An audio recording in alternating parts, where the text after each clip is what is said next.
first insane piggy build I'll be showing you is a futuristic door. So first, I'm going to be building a futuristic looking doorway first to put my door into. Now, what we're gonna do is we're gonna build ourselves a version of a door that's closed and a version of a door that's partially open, and they're made out of powered blocks, as you can see. Two different animation frames. Now, we're going to place down a touch trigger, pretty sizable one at that, about this length, and we're going to set the settings to these settings here. And then we're going to move it inside, and we're going to have one block sitting out on both sides so that the door can actually detect you from far away. Now, to keep things organized, we're going to set up our link table. We're going to put a link hub directly there. Now, you're going to place down two blocks, one that says half closed and one that says closed. And this is going to just be set up to easily organize which links are going into which door frames. Now, you're going to link up the links just like this, and this is actually a special system to where the door will automatically close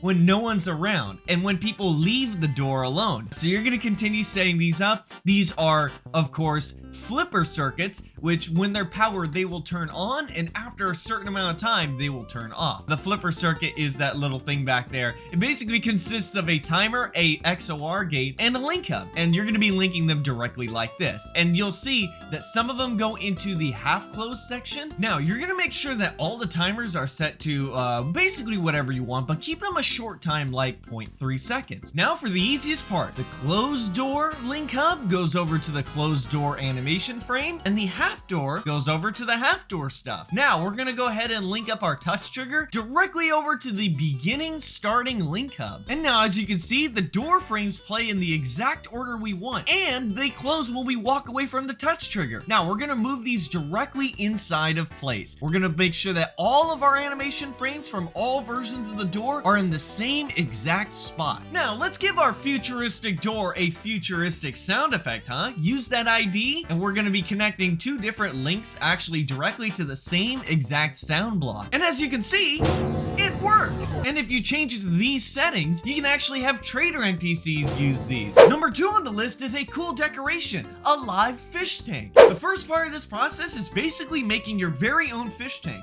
I know that not everybody knows how to build as well, so here's some advice. I actually offset that window to fit directly in, and I'm actually doing the same thing for all the other blocks. To make sure that it looks like there's blue water inside and it doesn't look like just a regular lizard tank, I'm actually offsetting these blue blocks inside of the windows, so it looks like there's water in it, and you can see how nice this looks so far. We can make the floor pink, we can use these upside down plants as rocks, and if we place all different rotations of these lampposts and link them to an empty link hub so that they don't glow passively, we can make ourselves some seaweed, and that's how our tank could look so far. Part of this process is basically just adding in whatever you want to whatever size. Right here, I'm making a cool little decision to make a rock border around the tank, as you can see here, and it looks pretty nice. Now, I'm gonna go ahead and add in random patrol points inside of the tank. Make sure they're random and don't put too many. Now what we're gonna do is we're gonna place down a bunch of trader NPCs, and for half of them, you're going to give them this ID, and for the other half,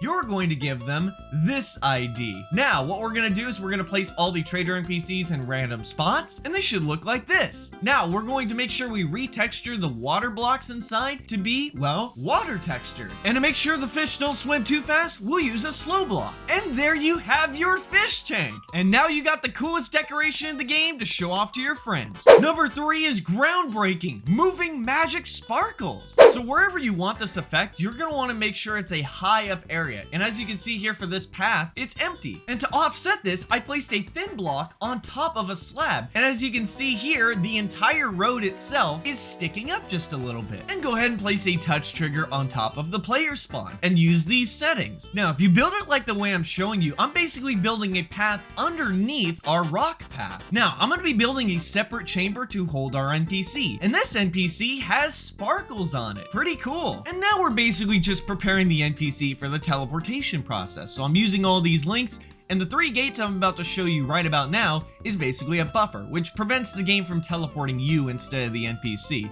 It's pretty neat. But you don't have to use a touch trigger. You can use any of these to start up the sequence. But for now, we're using our starting power source, the touch trigger, connected to here. And I'm actually going to make it so that there's a timer here before the sparkles appear. And then we'll connect to the teleport. And then the NPC will walk down this path. And at the end of the path, we're going to be placing down our patrol point and basically somebody to kill off the NPC when it gets there to get rid of the sparkles, of course. Oh, and use a speed block as well to make the NPC go faster. Don't know where to go? Don't know where to seek? Well, the magic moving sparkles will show you. The NPC will move along its path underneath. And if you seek more of these high quality Piggy builds, make sure you subscribe.